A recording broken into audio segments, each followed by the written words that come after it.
Welcome to Mango Bay. We talk the Kurukshetra war and the Mahabharat.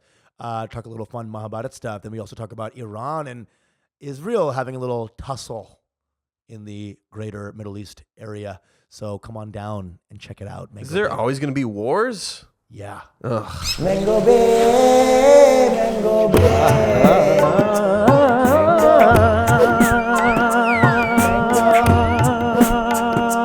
Mango Bay. Mango Bay, Mango Bay, Mango Bay, Mango Bay, your Mango Bay. For the exclusive content, don't forget to join our Patreon at patreon.com/MangoBay. Bay. Welcome to Mango Bay, one-stop shop for South Asian recklessness. We are two best boys, Usama Siddiquee, Pranav, Behari. and we're the South Asian ne'er-do-wells, the rapscallions from the north. Dude, we're here. Got some badmaashi content for you guys. Get on the Patreon. Absolutely. www.patreon.com/MangoBay. No, I no. even included the www. https://. You don't need to know some Python. Open browser. Netscape only compatible. Get in there. We got Discord server. We got Archived episodes. absolutely. We got early access to episodes, and we on. got bonus content. So get in there. on. Also, want to wish a happy birthday to Lord Hanuman. Today is technically yes. Hanuman Ki Jayanti. Big day for all of us. Yes. I woke up. We should get off school. That was my should first get thought. off work for it. I think we should get off school or if you're going to school, mandatory watching of Planet of the Apes. Listen. How about that? No. Joe doesn't even know what you're talking about. He's just like Indians and monkeys. I thought it was funny. Indians and monkeys. Don't worry about it. Anyway, Hanuman is a great character in Mahabharat that I read. Ramayan. No, He's also in the Mahabharat. he has a very little briefly. cameo. He has a cameo because he's Bhima's older brother. So Bhima tries to come in and he's on some like I'll fuck you up, I'll frick you up energy, and Hanuman's like these gods are also funny too because they first they make an ass out of you before revealing themselves. Yes, exactly. Love that. They always want to show what a little turd you are. It's true. Real talk, these gods be playing. They're always teaching us humility. They're playing. They're know? always playing. And they're always trying to get us going. In this specific one, like Bhima is, on some kshatriya business. He's like, I'll mess you up, man, if you play around. And I think he like expands into the massive. Yeah, because he won't move out of the way. He won't move his tail. He's sleeping, and Bhima's like, "Move your tail." He's like, "No." So walk around it. He's Yeah. like, "Move it." I will move it for you. And then he can't move it. It's too heavy. Yeah. And he's like, "What's going on?" Exactly. Because Bhima is the strongest guy on earth. He's the strongest dude on earth. I just read about him, I think in one combo, like Devil May Cry style, like he just killed 8 Kauravas in like one swipe. Oh, dude, Hundo. Damn, One swing of the gada. Gada, the mace. The mace. He has this massive mace, right, that he Yes. uses, godlike mace. Huge damage, huge AoE. Yep. And he basically kills like 8 of Duryodhana's brothers in like one swipe. Yes. On day 2, I believe, or Yes. some shit. Yes. And wow. Because I remember, because again, it's like the Hindus know drama, man. Day 1, it's not set. Yeah. Pandavas be losing. Yes. They be losing. They got kind of their asses handed to them. Duryodhana's like chilling in his tent. And it's very, what I like about this is like a very respectful war that's going on. Right. It's what is it called? Kurukshetra? Kurukshetra, yeah. Kurukshetra war. Very, very gentlemanly. You understand? Yes. Thou shalt not kill someone if thou could shove No, there's him. very specific rules. That's There's why on the rules. last episode I was talking about samurai culture. Yeah. It's really like a continuation of Kshatri culture, right? We all hate the caste system if it's in India, but once it gets to Japan, it's like, hey, let's all dress up. But in Japan, we're like, why don't you guys just kill yourselves? They're like, absolutely. Yeah. I thought I you'd did never not ask. So You want to shit on you want to bully a Japanese guy? Just be like, why don't you keep living for your family? yeah. Keep living, dude. keep living after that disgrace. Look at this dishonorable loser. This guy brings great Hey, dishonor. you messed up my sushi order. Why don't you keep living? Keep living. Live yourself. Think about it. Live your best life. Unalive yourself. How about that? My favorite thing is we're talking about this too much. We talked about it last I episode. know. Is what it looks like when a samurai, when a Japanese person gets angry. Yeah. They don't just let it out. They're all just like,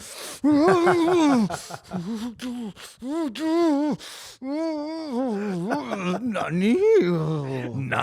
Nani? That's them coming too, by the way. Yeah. It's the same. All Japanese culture is I'm about to shit myself. That's what it is. Because no one can feel. I watch the scene all the time. The scene of Hayao Miyazaki. Sorry to go Japanese again this 2 days in a row, but his son is a animator as well, Hayao Miyazaki of Studio Ghibli, and his dad Hayao Miyazaki goes to his son's feature film, and 2 minutes in walks out, just leaves. And he's like, I can't do this. This guy sucks. His own son. He leaves, runs away, and then the camera crew's like Maurying him, like, oh my god, whoa, your son sucks, and he is like, I am not the father of that loser. Walks away. These kids show animators gotta be some of the saltiest, most anti-Semitic people on planet Earth. Jesus Christ. Anti-Semitic? Why? Walt Disney. Oh, Walt Disney. Anti-Semitic. Yeah, that's true. What is it about being an animator of kid shows and you hating Jewish people? I just don't understand. I don't get the it. connection. Anyway, but I'm reading about the battle. It's wild, and the way everyone, who's really getting the bad end of the stick more than Duryodhana is every elephant ever. Oh God, yeah. They are just ripping elephants apart. They're taking L's after L's after L's. Elephants. Yeah. There's like 1,000 elephants, and like those right in line were like, and then Bhima drops his mace, and 15,000 elephants die. Exactly. These elephants do not deserve this, man. They don't. They're just trying to fly around in the circus, It's with their true. big ears, and they're just getting killed left and right. Yeah. Sorry, the elephants. I'm sorry. Totally. I love elephants. They I might be love- one of my favorite animals. Best. They love all the time. They play all the time. They're playful. They're very smart. They're wise. They memorize. They remember stuff. Yeah. Beautiful creatures. Some of the most beautiful creatures ever. They don't even eat meat. They're like, I know. Yet they're the herbivores. biggest badasses of all the land animals. Really, nobody can really mess with an elephant. That's the thing. There's no badass vegans in the human world. It's like just go to look at an elephant. It's the Well, coolest. in the animal kingdom, gorillas, they're more or less vegan as well. They're also like vegan murderers. Like they kill a bunch Right, of people. they do. Yeah. Elephants can kill people a lot too. Sure. though. Sure. Rob Hayes had this joke. He's like, I don't like that elephants got tusks. Because when you're fighting, you got to make out with your enemy. Because they fight with their mouths. I'm like, that's true. When elephants fight, when like an animal with tusks fight, you got to make out with the person you want to kill. I mean, I'm not trying to kiss my opponents. Very funny. Rob Hayes. Check out his new special. Very funny guy. I love Rob Hayes. Very cool funny guy. dude. I was actually like looking at a lot of stand-up, and I was like hating it. I was just doom scrolling stand-up. I'm like, I hate all stand-up. Now all of a sudden I'm getting all cantankerous. Yeah. Then I saw Rob Hayes' joke, and I'm like, oh yeah, I forgot. I love He's it. such a funny dude. I just love. It's just the bits that are good. When I first started stand up, I looked at him. I was like, he is the one. Oh yeah. Yeah, I thought he was so funny. And he is. Still he is obviously is. very Still funny. is, still is. That's the crazy thing about stand up, though, dude. Like, people just wait. They're just waiting around, waiting to get called up into the fucking big leagues. Yeah. You know. I mean, sometimes you get lost in the haze. Why? We had a fight once. This is a random story, but why not? So random. Every time I do go to LA, I go to Good Heroin, which is Rob Hayes. Very funny comic, by the way. Check his stuff out. Good guy. He hosts with a white girl, right? And we were doing some like back and forth jousting, me and Rob, just kind of joking around. And I don't know why I said this, dude. I literally just go, yeah, but like, at least I don't act white, which Rob does not do that. No, he does not. He actually knows everything about black culture, and that's his whole act. And then I said that, the white girl co-host of his started laughing hard, like, and I thought I had the win. I was like, I don't even know what. And Rob was like, what? And I was like, I got you. I didn't even believe that. 2 days later, Rob calls me. He's like, man, what the fuck you mean about that shit, man? That I'm white. He found my number from somebody, called me, and started yelling at me. Like, what do you mean I was white? And I was like, Rob, I don't know. I don't know. Rob, I'm sorry. I didn't mean to. You little bitch. Such a bitch. Good for you, Rob Hayes. I became a white girl, actually, Yeah. in that moment. I'm sorry. I love you. Literally, I was just like in a bed in a hotel in LA, like naked. Like, Rob, I'm sorry. I didn't mean to. I think you're so black. You're so black, Rob. You're the blackest Rob I know. And he's like, yeah, man, I didn't like that shit. And I just want to say again, Rob, you're so black and I love you.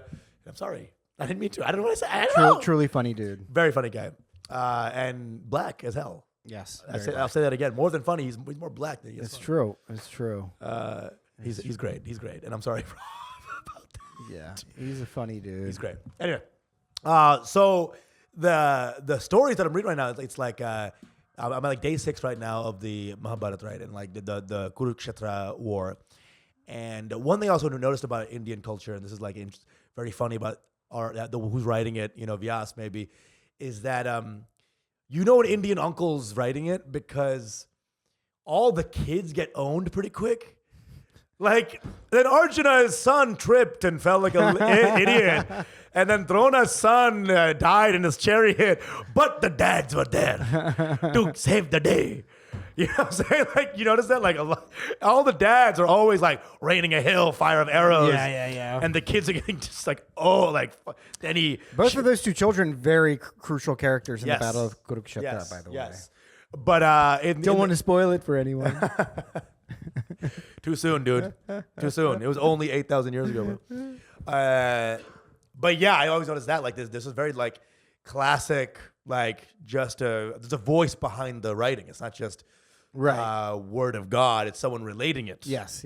Whereas in Islam, it's like, man, God just said this to you, and you're just And that's dictating it. it. Yeah. It's different. It's different the way it was revealed. blah, Yeah, blah. I mean, also Mahabharat, that wouldn't be the equivalent to like something like the Quran, right? Right. It's an itihasa, so it's actually a story. It's supposed to be a history of a specific event. Itihash, we Yeah. say in Bengal. Yeah. Itihash. So, That's what my mom used to say anytime I said I did, like I did SAT work or something. She's like, "Did you do SAT work?" Yeah. I'm like, "Yeah." She's like, "Itihash." An epic lie. Epic she was calling lie. it. A lie for the ages. You're a lie, universality. Itihash. Straight up. I love that. Randomly poetic people, my parents. I love that. Between the abject beatings Yeah. and the Which branding. were also poetic. It was in meter. It was in She rhythm. came at you with a cricket bat, dude. That's awesome. Well, the idea was it was what I made too. There was a cricket You bat made that a cricket I bat, created. yes. So I made my own destruction. Yes. See, very poetic. I was the Duryodhana of my own destruction. I created it and I died. Yeah. That's good stuff. You know? It's so weird too. Like I saw your IG story, like you had like this Sanskrit incantation. Mm-hmm. And I'm like, this guy speaks to his mom in English and then writes in Sanskrit. It's like this crazy. Well, it's a verse from the Hanuman Chalisa. Right. Yeah. So this beautiful thing of like, there's like not enough Hindi in your life, but an overdose of Sanskrit. Which I Yeah, love maybe in a manner of speaking, sure. Yeah. in a weird way. You know what I'm saying? It's a weird thing. I mean, I which grew up love. speaking way more Hindi to my parents, but then Yeah. after a while, it just went full English. And now, as a result, my Hindi sucks. Mm. What are you going to do? I could never read it, though. I've always been illiterate. might do it in 2 to seconds. Devanagari.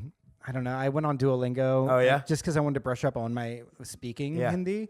And they were just taking me through the letters, and I was like, I don't feel like doing this. I'm too Goddamn. old to learn this. Learn right the now. alphabet. Yeah, so I went and learned Portuguese instead, and got bored with that. Jesus Christ. Felice hearing this like, oh, Yeah, bored, huh? Easily? Huh? Okay, that's fine. That's fine. whatever. I've been with her over 2 years now. So Yeah. Oh my God. Oh my God. I know it's crazy. Holy shit. Unending string of Asian. Shut the fuck. He's too tired for this right now. He has not the bandwidth for this shit right now. You can't take Usama anywhere. A string of pearls, you could say. Just a baton passing Truly a string for of the pearls. ages. You know what I'm saying? I wonder what Mahabharat that is. You know what I'm saying? And then Kurukshetra went to the Orient to find. Well, there his- was a lot of contact between ancient India and the rest of the East. of course, in that we gave y'all everything, That is true. and you're welcome. That's Y'all gave us chili crunch, and then we gave you everything else. How about that? You hear about this too, like the chili crunch thing? David Chang or tried whatever? to like copyright bok choy or something. this fucking guy. And bro, I've been reading up about him the last couple of days. Been a piece of shit for Right. the whole time. Why? What do you know? What's Well, the he tea? was like What's one the of green tea? He, What's the matcha on this guy? love it. Here's a matchup up right now: Usama versus David. Classic French asshole energy of just like yelling shit, throwing things in the kitchen, negative, mediocre noodles to like to people who were just like there was a story about him with a knife. I think he like threatened knife, someone with a knife. just a knife, misogynistic energy in the kitchen, all that classic negative shit. And then I read about this one guy, Jonathan Gold, who's this critic. And he was like famed for being like this guy who like put light on immigrant cuisine in LA and changed the whole face. It was before he was like white tablecloth. Then he came in and he like wrote about a taco truck that sells corn and it blew people's minds. And that he's the coolest guy because he went to the immigrant culture. His last thing before he died was like ripping David a new one. Like, before I die, I want to make sure you know that you suck, dude. And so I read about this, and then he tried to copyright the chili crunch, which is like literally like an ingredient in yes, it's a condiment. It's like being like, I made ketchup. Yeah. Every time I'm the king of ketchup. Every time you pronounce R instead of L, you owe me 5 cents. Yeah. That level of like, just like trying to keep the universality of culture. What if I'm the shogun of mustard? You understand? Yeah. Oscar Mayer, I just fucking shot him in the head. What's up? So he tried to do that, and like literally every Asian on earth, literally every East Asian on earth came at him. Were like, I will literally beat your ass. Yeah. You know what I'm I saying? mean, he's already so rich. That's what I'm saying, dude. But now that I think about it, I've also heard shitty things about him. Yeah. I've also heard that he's actually not he's not like a great chef. Right. He's a great businessman. Boom. That's something I've just heard. I wouldn't know here or there. I've been to one of his places. It's one in the village. It's one of the momofukus. I forget which one. Noodle bar. Or Sambar, I think it is. Sambar? Yeah. Not Sambar. Yeah, I got like you. Bosam. Bosam, yeah. Yeah. Whatever. And it's like, it's fine. It's fine. It's food. not, yeah. Best ramen I have in my life was in Harajuku. It was tonkotsu or some shit. It was good. Love a good tonkotsu. Japanese people, it's all umami. It's all there's no spice though. No, that's one of my big beefs with You know? Japanese food. Is it is a very refined cuisine, but But there's no. it doesn't dazzle me. Y'all aren't shitting on the street. You know what I'm saying? Right. Let me get some Right. let me get some monkey man energy. That's why I love Korean food, because Korean food is just like bang, bang, bang, bang. It's brass, you know? It's almost like fuck you Japan cuisine. It's like, Yeah. you know what? I hate everything about you. It's So we're true. gonna like put literal chili on our lettuce. It's Fuck very you. true. Fuck you. It's very true. Japan so Korean much. food is intense. You know? Oh yeah, it's in your face, dude. It does not give you any second. No. It's it's everything is like a Korean person's kitchen looks like a voodoo African's death chamber as well. There's like a bunch of like severed heads and eyeballs and random scallion, pickled hair. It's crazy. It's great. It's crazy, That and Chinese food are probably my two favorites. Chinese food is like 9,000 different cuisines. Man. I Exactly. don't even really know what's going That's on. why I love it. You know It's what I'm so saying? good. Dude, it's Every different kind of. I've been getting really into Cantonese food because my girlfriend's Cantonese. oh yeah, it's a Hong Kong. And so whenever she cooks, it's so good. Oh yeah, what is she making? She makes things that I really love. So she'll make me like really good congee. Yeah. With like the 1,000-year egg. Oh, you know, yeah. she's dumplings. She makes a bunch of stuff. Hell yeah, dude. Yeah. That's what I'm saying, dude. Yeah, it's really good. It's almost like it's a weird like sling blade thing where you're like you kidnap an Asian and then you're like, oh, well, I'm connecting to you, so maybe I can stiff my fridge with all these different Asian ingredients, like to make it comfortable. I don't get the sling blade reference. You know, isn't sling blade where like he steals Black Snake Moan. Sorry, wrong. I haven't seen it. but- Sam Jackson steals a hooker, I think, and like has him change the radiator, and then but they have a connection eventually. Okay, that's nice. know? it's heartwarming. That's what it is. How touching. That's what I mean. Anyway, we got stories today. Today's story, we're talking about Iran. Oh yeah, dude. Iran and Israel have been kind of locking horns, but they're not really going for it. You know. So what happened? I mean, it's just like Israel did. They being Israel, they went and killed like some diplomat in Syria. He's some kind of diplomatic attaché in Syria, which is of course messed up. Yeah. You shouldn't do that, and you don't typically kill diplomats either. That's like really contrary to the code of war. That's a major provocation. The Iranians were just like, because the thing is, I feel bad for Iran because they're the only ones backing the Palestinians, and Iran themselves are not doing great. Right. It's like not a very rich country. They're also a very desperate people right now. the most. And so they sent a fleet of slow-moving drones. Like, there's an attack coming. And then they just shot down all the drones. Like the Saudis and the Israelis just shot down all the drones. It is so weird, like how, and they literally it wasn't even a thing. It was just like, ching, right? Yeah. Like it seems like in Iran, the highest citizen you could be is plutonium or something. You know what I'm saying? The thing is, like, they have weapons. They have serious weapons, but they don't really want to get into a That's full what I'm conflict. saying. It's like if you're in Iran and you know the multiplication tables, they're like, how about you want to enrich uranium right now? Literally, like you win a math contest. They're like, all right, I heard you got an 800 on your math SAT.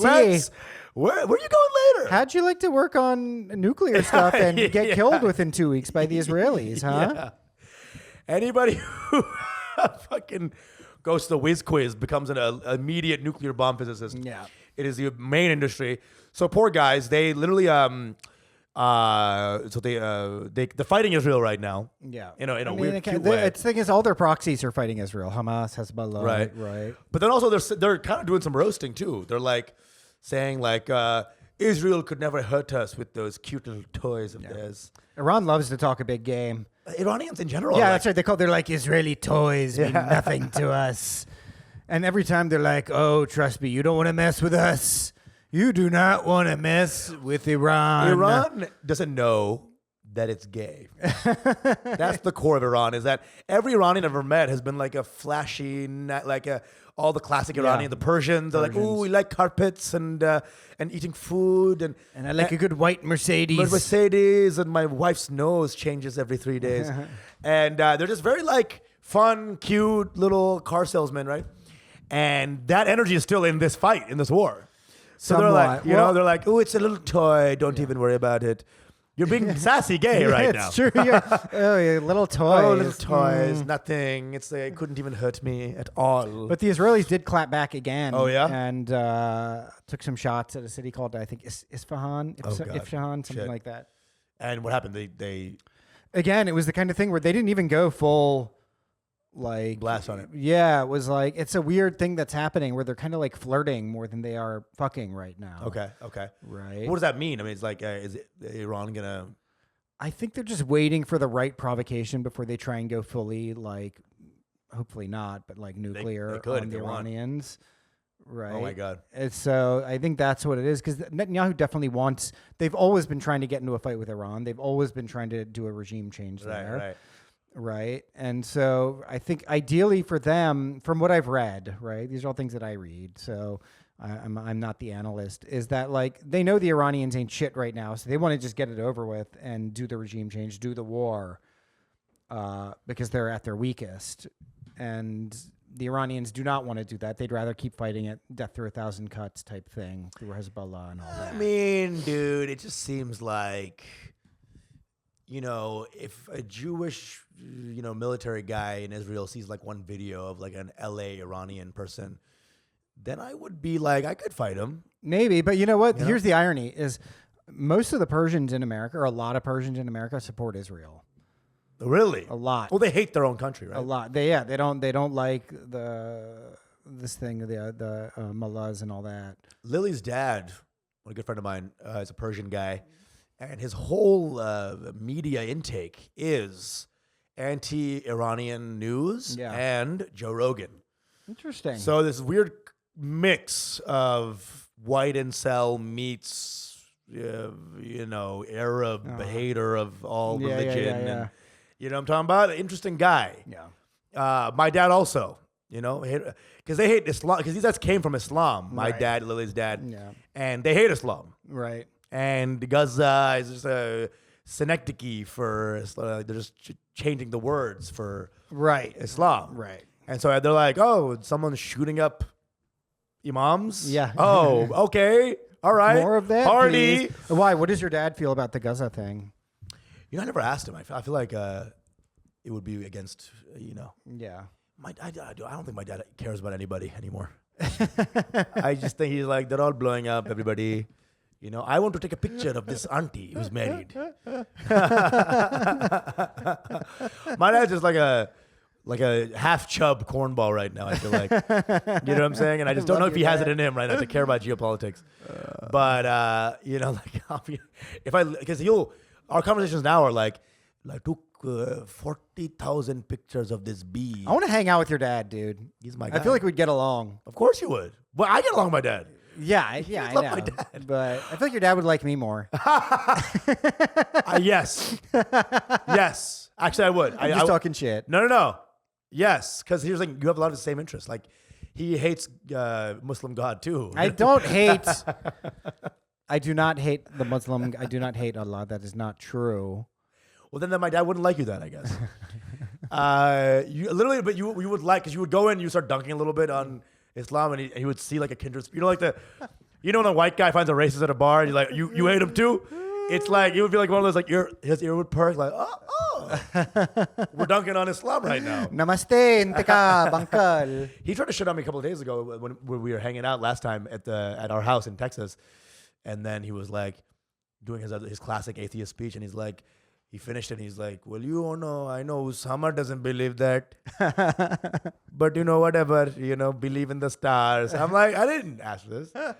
Getting dunked on because I'm like tangentially spiritual. Your dad's going to radicalize you. Yeah, dude, he's trying.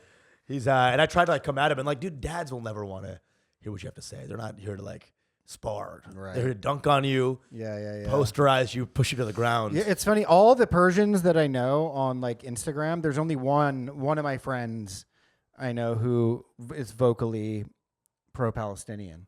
Every other Persian, I was surprised by this. Maybe I shouldn't have been because of what I know about Persians, but other ones, complete silence. Americans and Iranian Americans hate Iran with a deep passion. They came here because they hate Iran. Yes. But traditions that were created by America, right? So they love America. They love America. Yes, they do. But they hate Iran. They like the Shah. They like the Shah stuff. You know what I'm saying? Yeah. It's like a girl who, some like biker like beat up their boyfriend, and now they're dating the biker.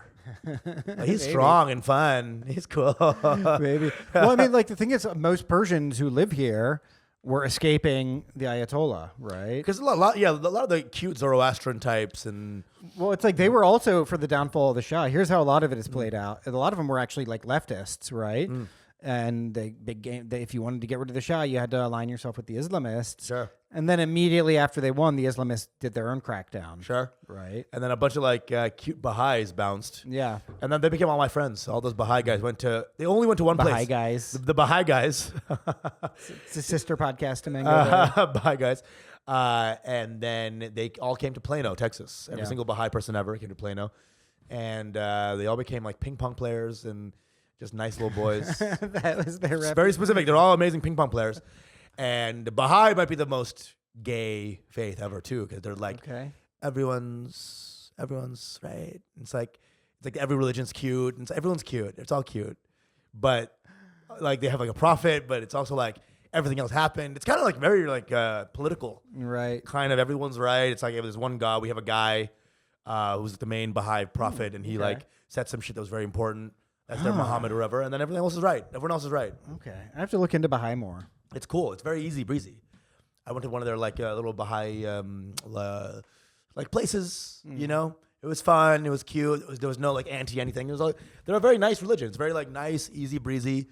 Well, when you're that small, you got to be. You got to play. You got to nice. be cute. You know. You know what I'm saying? Once you hit population critical mass in any given place, though, that's when the knives come out. That's why I was blown away by like countries like Belgium who are like destroying African countries. I'm like, how much more bandwidth? I mean, it's 20 people. You're all evil. Every single one's evil. Yes. Like, how did Belgium even do that? It blew my mind. It was just like a tiny country that like. It's just technology plus cruelty and total disregard for another race of people. Right. Like Portugal came in and just started like. Yeah. It's like one family that just killed the whole nation, like a continent. Like, what this is crazy. Yeah, and they always use capitalism or Christianity as their pretext for basically capitalist expansion. Yeah. New markets. I mean, that's the thing is like. And you know what I hate about it is like, dude, the British people colonized us and killed us, but it's like, with that accent, with that sound. I know. Can we take your resources? It's like, that's what killed us. How did we lose? How the fuck did we lose, man? Well, they were able to divide and conquer. How did we lose? It was divide and conquer, dude. Yeah? Yeah. And they favored the Muslims in India as well. So that was like one way that they set up the kind of satrapy or whatever you would want to call it. Yeah. So, you know. And British people aren't even charming. So how'd they do it? No, they're not. You know, they came in like, Oh, you wash your bum. There's snot in your beard. That's and, cute. You know. So that's disgusting. I mean, I don't know. They did something because every uncle ever still likes him. So I don't know what the. You know why? It's because, and this is all Asians, they just respect power. That's you know what I mean? They just respect power. So it wasn't until their kids, us, came here and we're like, colonialism, it's bad. It's bad. Actually, older Indians were like, didn't respect it. They didn't like respect colonialism or think it was good or at all. But they were like, well, they won. You know what I mean? That's how business has been handled though for millennia. Is this guy fucked us up? Okay, well, might is right. Might is right. Right. You're fucking my wife right now, but you bigger dick. Yeah. And so I'm just happy for my wife right now. Yeah. So it's just the offenses though continue to stack up and grow, and then you hit you cross a line. And I feel like these fuckers. The American Revolution was so cute comparatively because we had real grievances. It seems like in India. Of course, and yeah. then Americans were like, "You're not gonna let me smuggle every single ounce of weed I wanted." Taxes. Wow. Taxes. You're gonna tax my illegal goods? Wow. Yeah. Wow. I feel like the original colonists were like kind of bitches. Kind of needy bitches. They were just a bunch of smugglers that just needed to. No, they were capitalists, and they were like, we don't want to pay these taxes. Right. They're like, we want to oppress people on our own. That's the thing, right? Oh my God, dude. That day too, like the idea of the 3/5 compromise. That day of like, just how much are they worth? Right. What a day that was. Right. Someone's like 1/3. Someone's like, no, it's 6/7. Yeah. And that guy's like, okay, you love black people too much. Get the fuck out of here. Wow. 6/7? What, do you have a secret half black mestizo, you weirdo? Oh my God. Jesus Christ. Is mulatto still a bad word? Mulatto, I don't know if it's commonly used. Now you just say mixed. Mixed? Yeah. I want to make that. They used to have all kinds of. They used to have one in Jamaica called Chigros. What's that? Chinese black people. These are not very innovative people. You know what I'm saying? It's just like, it's a spun work. Chigros. Chinese. Octoroons. What's that? That's like when you're like 1/8 black. 1/8 black. Yeah. Right? Hell yeah. Okay. Dude, I mean, it's like that Key and Peele sketch. Good afternoon, my octoroon. Hey, where he's like, we're seeing Obama dapping up everybody. Mix is doing more of a push now. They're trying to talk about it more. They're like, Mix? it's like a. Yeah.